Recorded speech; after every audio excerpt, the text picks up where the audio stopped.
Hello, my name is Elbert Guillory and I'm the Senator for the 24th District right here in beautiful Louisiana. Recently I made what many are referring to as a bold decision to switch my party affiliation to the Republican Party.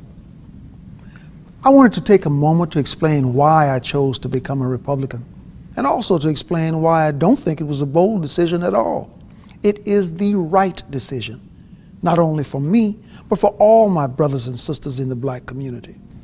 You see, in recent history, the Democrat Party has created the illusion that their agenda and their policies are what's best for black people.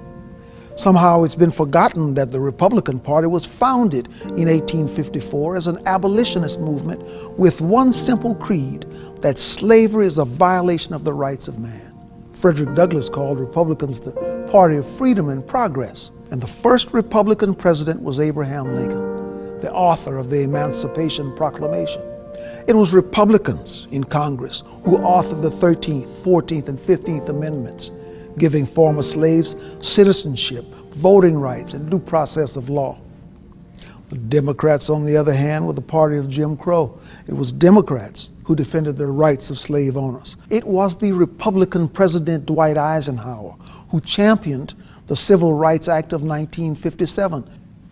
But it was the Democrats in the Senate who filibustered the bill. You see, at the heart of liberalism is the idea that only a great and powerful big government can be the benefactor of social justice for all Americans. But the left is only concerned with one thing: control. And they disguise this control as charity.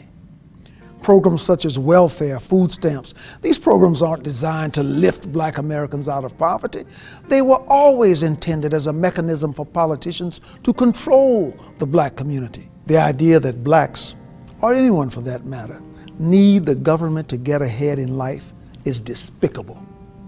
And even more important, this idea is a failure. Our communities are just as poor as they have always been. Our schools continue to fail children. Our prisons are filled with young black men who should be at home, being fathers. Our self-initiative and our self-reliance have been sacrificed in exchange for allegiance to our overseers, who control us by making us dependent on them.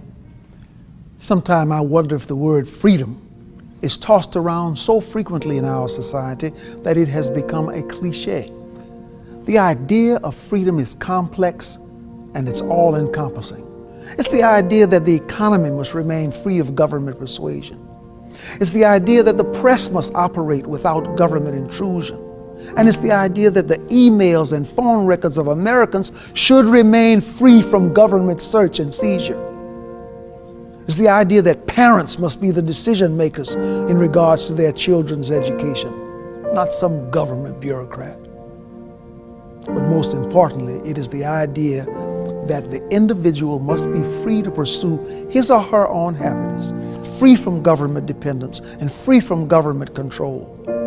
Because to be truly free is to be reliant on no one other than the author of our destiny. These are the ideas at the core of the Republican Party, and it is why I am a Republican. So my brothers and sisters of the American community, please join with me today in abandoning the government plantation and the party of disappointment, so that we may all echo the words of one Republican leader who famously said, "Free at last, free at last. Thank God Almighty, we are free at last."